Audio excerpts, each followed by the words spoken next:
Clowney on their books for $17+ million and compensate the Texans, knowing that they can't sign Clowney to a long-term deal this year because the deadline is already passed and they could lose him in the offseason when he becomes a free agent. So it's a complicated deal where usually it takes two teams to dance, but in this particular case, you need Clowney's approval to sign off on going to a team that he could potentially be traded to, or he wouldn't sign his franchise tender and not report. So essentially, even though he's not under contract right now, Clowney has a no-trade clause, which is what makes this a complicated situation, but Houston is willing to listen. Complicated. All right, you mentioned Zeke Elliott. Sounds like there's Hall of Fame help on the way.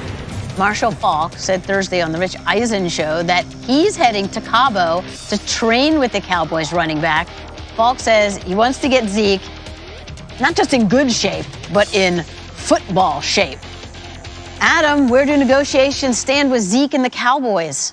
They're going back and forth right now, Susie. And as we mentioned with Clowney, I think this is entering into a soon-to-be crucial period where both sides know the pressure is on to get something done now because the regular season's getting closer and closer. Zeke is still in Cabo, still training. His weight is down in the low 220s, even before Marshall Faulk gets there, which is the lowest it's been since his rookie year. So whenever he does sign, he can go in there and be pretty much in shape. That's the good part. Now, Zeke has been very quiet during this holdout, but it was interesting today that he retweeted a comment from Joe Thomas where Joe Thomas was talking about the fact that Zeke should get more than Todd Gurley, and that was one of the few things, one of the few signs that we've seen Zeke really speak out on in the form of a retweet here today. I think it gives you an idea of what he's thinking. He believes he's worth more than Todd Gurley at this point in time, and it's up to Zeke, his reps, and the Dallas Cowboys to figure out a solution that works for all sides at this point in time.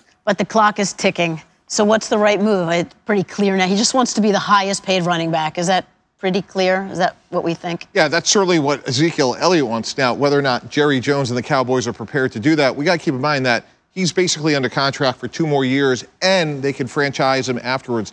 I don't think it was a coincidence that Jalen Smith, a very talented linebacker, was signed first. I think that was sending a message to the locker room that Jalen Smith's been here.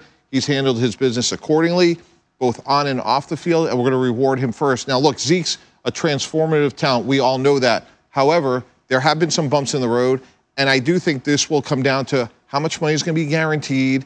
And because of his behavior off the field, Dallas is going to want to hedge their bet a little bit, and maybe the average per year is somewhere between Le'Veon Bell and Todd Gurley. But again, keep in mind that he is under contract for 2 more years. And something else to note that I would be concerned about if I was a Dallas Cowboy fan. Look, they'll get the money worked out, but their first 2 games are against the Redskins and the Giants. Those games are about a game and a half in terms of division games. Yeah. So what will he come back? Like, he may be in great cardiovascular shape, but is he going to be in football shape? And that should be a real concern if I'm the Cowboys. Yeah, look, if I'm Ezekiel Elliott, I'm doing exactly what he's doing. Looking at it from his standpoint, if I put my helmet back on and I'm Ezekiel Elliott right now, I'm sitting there going, look, there's no incentive for me to move. And if I truly do believe, as Joe Thomas alluded to, that I am arguably or inarguably the best running back in the NFL, and I am the engine of this football team, then I'm really playing a high-stakes game of poker with someone who has made his living making deals, obviously, in Jerry Jones. But I'm going to see just how much pain are you willing to take? Because go ahead and lose those first 2 division games. If it goes into the regular season, I promise you're going to reconsider your position if you really do want to win Super Bowls. If you really think that you can replace me, the guy who, since I came into this league, I have almost 700 yards more rushing than the next closest guy, and you work me the way you work me as far as a dual threat is concerned, you think you can replace me, then go ahead. If I prepared myself to sit out financially, and I'm good in that way, and I know that, obviously, I'm not going to sit out the whole season. I know that my contract will just toll, and I'll make the same amount of money next year. And then in 2021, I'm playing on my 5th-year option. And now I've extended my ability to not be a free agent even longer. I'm not going to do that. But I'm going to see how much pain you can take if, in fact, this team starts to lose and you still think you can replace me. That's the only real option he has if he really wants to go ahead and get paid more than with Todd Gurley. The only thing he can do is sit tight, and I'm sure it's killing him. I'm sure it is. In like 2 words, how much of this whole thing is ego? Well, of course. It's all ego. That's what it was. The whole thing. And money. Well, and that's sort of, yeah. They kind of go hand in hand. The Cowboys and Texans, one of 7 Week 3 games coming your way on Saturday. But first, the next game on the schedule, Browns at Bucks. That's tonight. Will Jameis Winston prove that he's still a starter in this league? Lewis breaks down the quarterbacks next.